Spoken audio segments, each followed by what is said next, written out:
This video is going to be a little different from my normal storytelling style, where I edit every keyframe of the video, but I wanted to talk about something that is important to me, and I think might be important to a lot of you.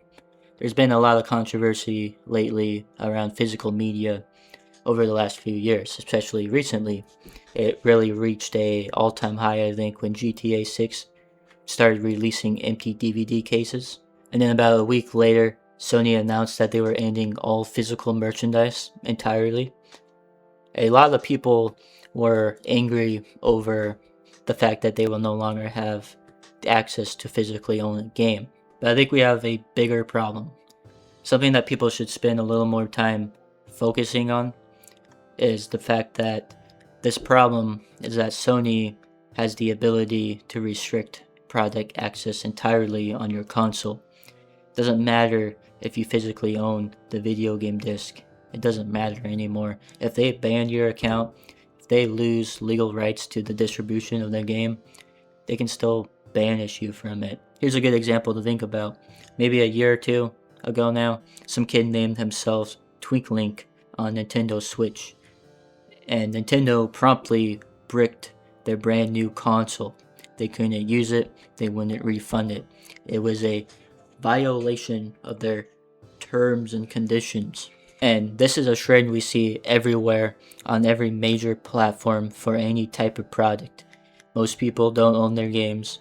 Most people no longer own their music, their movies, or their books. You can make arguments about everything else, but the main point of this video is I think we are running into a problem here where books are now becoming digital. And I know that less people read now more than ever. Trust me, I know. Every time I leave the house, it's a new migraine. But I think this is a big problem where you walk into a Fred Meyer's and you go over to the book section and there's maybe 3 coloring books for The Mandalorian, and if you're lucky, a Stephen King book. Like, we don't need 2 aisles dedicated to specifically Happy Birthday Grandma birthday cards. Now, I understand there are still bookstores out there, but they aren't really going to be around much longer. I mean, you go to Barnes & Noble and half the store is just poured on paper. The other half is maybe whatever genre that online culture is appropriating at that given point. But trust me when I say this, when you have 60 copies of a book, 60 dusty copies of the same book sitting on a shelf, and each one of them is $42, you are doing something wrong. And trust me, it's the price. Because why can't I go on Amazon and get the Kindle version for 99 cents? Explain that to me.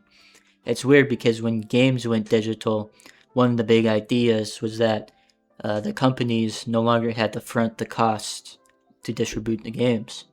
So in theory, all that money saved would be passed down onto the players, right? That didn't happen. Game prices exceeded inflation. But books went digital and then they went dirt cheap. And I know game development companies, they need $660 million to make a 3D platformer now. How are authors making money when their book is being sold for $1? Tell me that. And again, I know how people are. People are going to start brigading the comments with heated opinions on meaningless arguments that don't pertain to this video at all. I'm not trying to make any claims here. This is just something I am experiencing with my own eyes, and you cannot lie to me. I have 4 of them. So let me ask you this. What happens when Amazon no longer carries a book? What happens when some event takes place and people now claim that a certain book is harmful or presents the wrong opinions, so Amazon removes it? What if that book is no longer economically viable to hold on to the rights to that book? Convenience is not our friend. We live in a post-truth society that is already as bad as it is. We don't need to live in a society that can't read, that can't understand a concept that spans more than 3 sentences. We don't need a society that is dictated by ever-changing social authority. The catalyst that made me decide to make this video in the first place is the fact that AI companies are apparently now destroying books en masse. These companies are buying up and scanning millions of books to train AI models and then reportedly burning them afterwards, or shredding them up, destroying them in some way. Now, why these AI models can't train on the books online, the much cheaper Kindle version of the books, I don't know.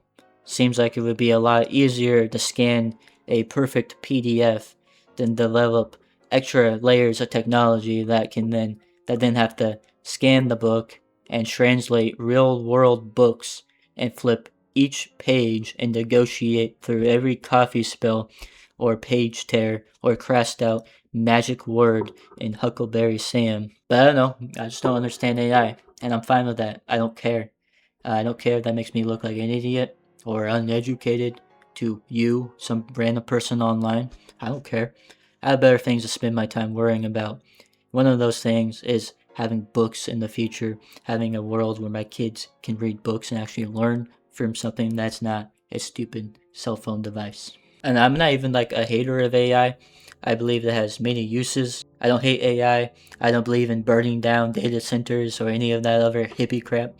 And don't try to use a Reddit argument on me, like, oh well, they only burned 1% of the books in the world. What's stopping them from continuing and then wiping out your favorite book? Nothing, as far as I'm aware. I am tired of everything gradually getting worse and being told that's just how it is. I've been hearing that for over 20 years now, and I'm sick of it.